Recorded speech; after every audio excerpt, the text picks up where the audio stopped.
What's up guys? Today I'm making a two-part video pretty much explaining everything that I do from beginning to end of the tattoo and pretty much what I do to create a solid looking tattoo. I'm going to be going over the basics from setting up my tray all the way to stencil application to the tattoo application itself. So yeah, stay tuned for that second part.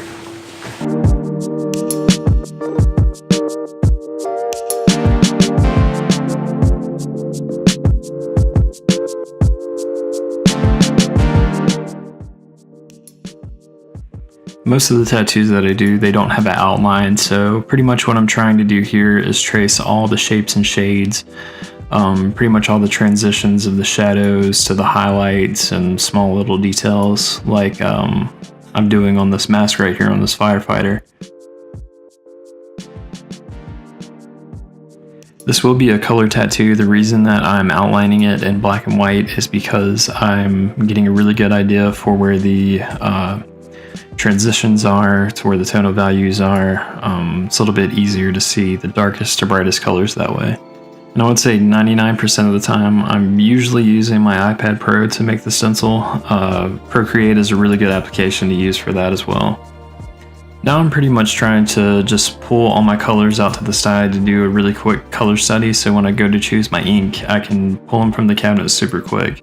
So in a separate layer, what I'm doing, I'm just snapping a straight line from the actual graphic to the outside of the background, just so I can use the color picker and choose different parts of the subject matter and just pull that color out to the side. So it's a little bit easier for me to see what colors are in the piece and refer to it pretty quickly. I usually have my iPad set up with a protective barrier around it when I'm tattooing, and this way I can look at my reference and I can actually look at this color study and refer to it pretty quickly, knowing where to put what colors.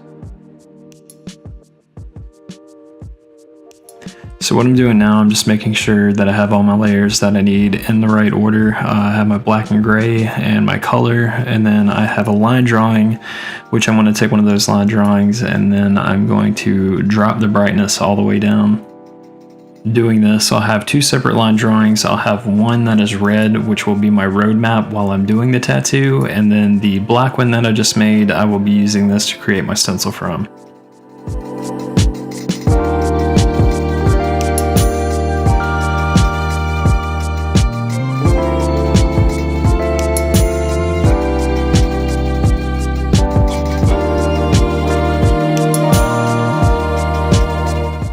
Setting up my tray, I start out with a poly towel, and then I like to use paper tape to tape it down with. It doesn't really leave a really sticky residue like medical tape will, and it just comes up off the tray a lot easier.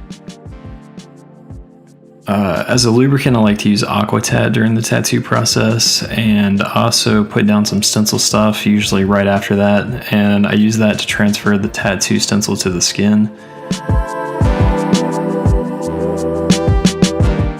Clean the tattoo during the tattoo application, I like to use traditional green soap. I've used other stuff that work pretty well, but this works alright for me.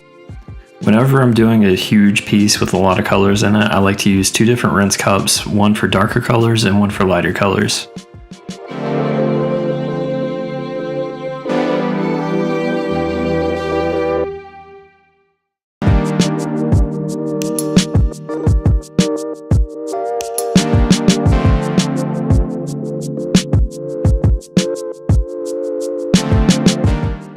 So when I'm setting up my palette, I like to make sure I have all my dark tones at the bottom, and then I work my way up to pouring the light tones at the top. I try to make as much sense as possible out of my palette to me when I'm referring to my reference as well. So I like to do it all somewhat in order, but I also work from the top to the bottom instead of the darkest tone to the lightest tone. I also like having a lot of whites out for mixing and tinting. So prepping the skin to have the stencil transferred to it, I like to make sure that it's super sanitized, and I like to shave the area really well. I shave a little bit more than the actual tattoo is going to be for when I put the Saniderm wrap on it, but I'll explain more of that later. I usually sanitize the skin, and then I'll wash it, and then I'll shave it, and then I'll sanitize it again before I actually go to fitting the stencil on it. So now I'm just trying to get an idea of the shape and how big the stencil needs to be, if it needs to be resized or anything like that. So what I'm doing, I'm just putting it on his arm and then I'm checking it, and it looked good. So we put some anchor marks on it, and now I'm just saturating the skin really good with some stencil stuff. Usually for more detailed pieces too, what I'll do, I'll put the stencil on really slowly, and where it's a cylindrical surface, I'll press it down with a paper towel. And then I will let that sit on there for about 5 minutes, let it just absorb all of the dye and everything that's in that stencil paper. And then I'll gently pull it off, see how it looks, and then I'll usually let that dry for about 10-15 minutes, and then we'll get into the tattoo.